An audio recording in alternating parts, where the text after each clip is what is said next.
اعوذ باللہ من الشیطان الرجیم بسم اللہ الرحمن الرحیم۔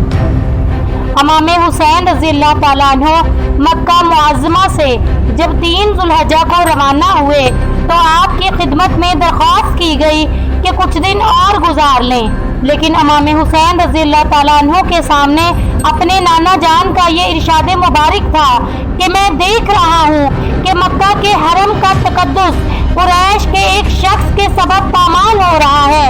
فرمانے لگے، ممکن ہے کہ مکہ میں یزیدی فوج گرفتاری کے لیے تمام کرے اور ہمارے حامی ہمارے دفاع میں تلواریں اٹھا لیں اور میرے سبب حرم مکہ میں خون بہے، اور میں ایسا نہیں چاہتا۔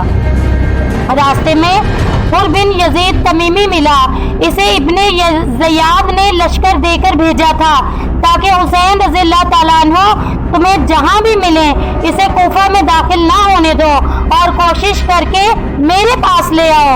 حر نے کہا، حسین رضی اللہ تعالیٰ عنہ آپ کو پتہ چل چکا ہوگا کہ آپ کے چچا زاد بھائی مسلم بن عقیل رضی اللہ تعالیٰ عنہ شہید ہو گئے ہیں۔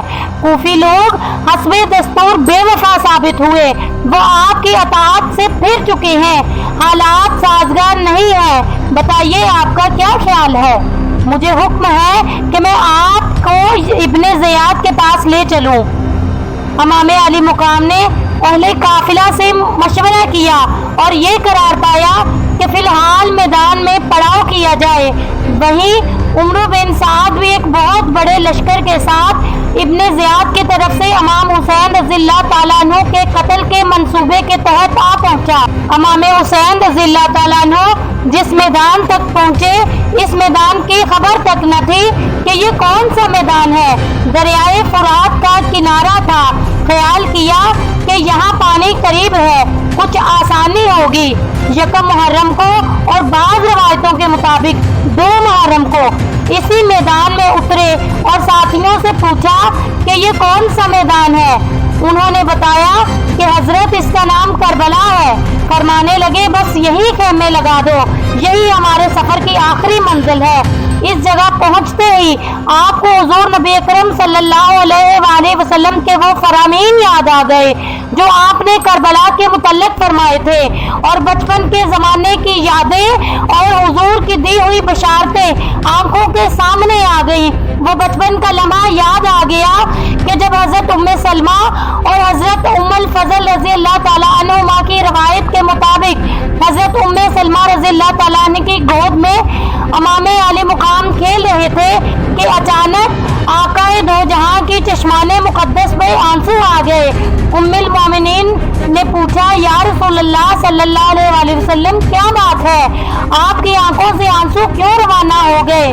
فرمایا، اے ام سلمہ رضی اللہ تعالیٰ عنہ، میرے پاس جبریل آیا ہے اور اس نے اس شہزادے کی طرف اشارہ کر کے مجھے بتایا ہے کہ آقا، آپ کے بعد امت کا ایک ظالم گروہ آپ کے بیٹے حسین رضی اللہ تعالیٰ عنہ کو غریب الوطنی کے عالم میں شہید کر دے گا، اور عراق کے جس میدان میں ان کی شہادت ہوگی اس کا نام کربلا ہے، اور یہ اس جگہ کی سرخ مٹی ہے۔ حضور نے اس مٹی کو سونگھ کر فرمایا، حقیقت یہ ہے کہ اس مٹی سے بھی رنج و الم اور دکھ اور درد کی بو آ رہی ہے۔ اسی میدان کی مٹی حضور صلی اللہ علیہ وآلہ وسلم نے حضرت ام سلمہ رضی اللہ تعالیٰ عنہ کو عطا کی تھی، اور فرمایا تھا کہ جب یہ مٹی خون میں تبدیل ہو جائے تو جان لینا کہ میرے بیٹے حسین رضی اللہ تعالیٰ عنہ کی شہادت کا وقت آ گیا ہے۔ اس وقت تو زندہ ہوگی، جب یہ مٹی سرخ ہو جائے تو سمجھ لینا میرا حسین رضی اللہ تعالیٰ عنہ شہید کر دیا گیا ہے۔ یہ ساری بشارتیں پہلے سے دی جا چکی تھی، اسی لیے امام علی مقام نے اس میدان میں خیمے لگائے اور یہ خیال فرمایا کہ دریا قریب ہے، پانی میسر آئے گا، لیکن ان ظالموں نے آپ کو پانی سے محروم کرنے کا منصوبہ بنا لیا۔ 8 دن تک عمرو بن سعد اور ابن زیاد کے کاستوں کے درمیان آنے جانے میں گزر گئے اور کچھ گفت و شنید چلتی رہی۔ ابن زیاد نے جب سمجھا کہ عمرو بن سعد امام حسین رضی اللہ تعالیٰ عنہ کے قتل سے گریز چاہتا ہے تو اس نے شمر ذی الجوشن کو لشکر دے کر روانہ کیا اور کہا کہ عمرو بن سعد اگر حسین رضی اللہ تعالیٰ عنہ کے ساتھ جنگ کرے تو ٹھیک، ورنہ اسے معزول کر کے لشکر کی قیادت تم سنبھال لینا۔ شمر ذی الجوشن پہنچا تو محرم کا آغاز ہو چکا تھا۔ عمرو بن سعد نے دیکھا کہ حکومت مجھ سے چھینی جا رہی ہے، لہذا امام حسین رضی اللہ تعالیٰ عنہ کے ساتھ مقابلہ کرنے کا فیصلہ کر لیا اور ابن زیاد کے کہنے پر 500 لشکریوں کو بھیجا کہ وہ فرات پر قبضہ کر لیں اور حسین رضی اللہ تعالیٰ عنہ کو پانی کا ایک گھونٹ تک نہ لینے دیں۔ عمرو بن سعد اور شمر ذی الجوشن نے مطالبہ کیا کہ ابھی رات کو جنگ شروع کی جائے۔ امام حسین رضی اللہ تعالیٰ عنہ نے فرمایا کہ جب جنگ کا فیصلہ ہو ہی چکا ہے تو یہ ایک رات اللہ سے مناجات اور علیحدگی میں اس سے ملاقات کے لیے دے دو۔ فیصلہ ہو گیا کہ کل 10 محرم کو جنگ شروع ہوگی۔ رات کو آپ اپنے خیمے میں گئے، سب کو جمع کر کے ارشاد فرمایا، میں تم سے بے حد راضی ہوں، قیامت کے دن تمہارے حق میں گواہی دوں گا۔ تمہیں اجازت دیتا ہوں کہ رات کے اندھیرے میں جہاں چاہو چلے جاؤ، مجھے جام شہادت اسی میدان میں نوش کرنا ہے، لیکن تمہیں اپنی خاطر جنگ میں جھونکنا اور مروانا نہیں چاہتا۔ عزیزوں کی آنکھیں پرنم ہو گئیں۔ سب نے تھر تھراتے ہوئے لبوں سے جواب دیا کہ امام علی مقام، ہم اپنے خون کا آخری قطرہ بھی آپ کے قدموں پر گرا دیں گے۔ اگر آج آپ کو تنہا چھوڑ دیا تو کل اپنے خدا اور نبی کریم صلی اللہ علیہ وآلہ وسلم کو کیا منہ دکھائیں گے؟ ہم آپ کی خاطر کٹ مریں گے، جانیں قربان کر دیں گے اور یزیدی لشکر کو بتا دیں گے کہ اہل بیت ایسے ہوتے ہیں۔ امام علی مقام نے رات بھر صبر کی تلقین کی۔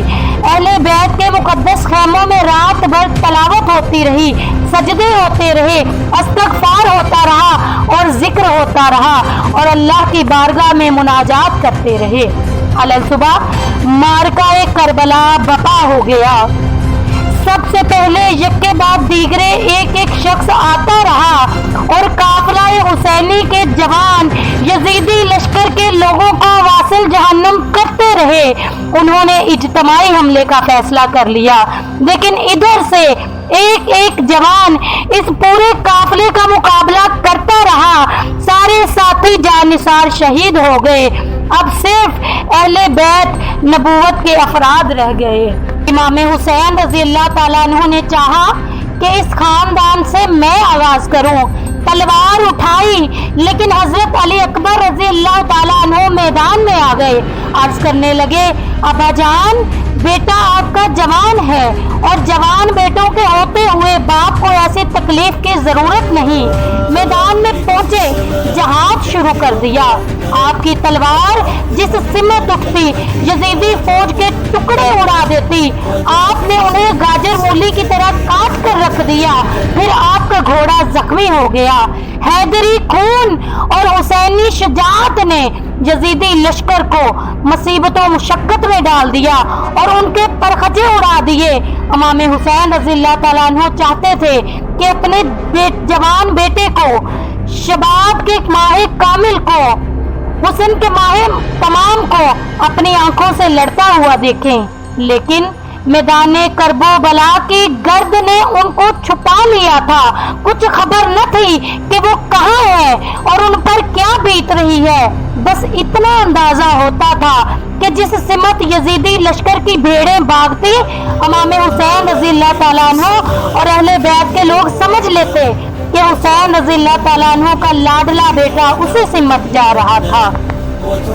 یہ علی حیدر کرار کا پوتا، حضرت محمد صلی اللہ علیہ وآلہ وسلم کا نواسا، دیر تک یزیدوں کو واصل جہنم کرتا رہا۔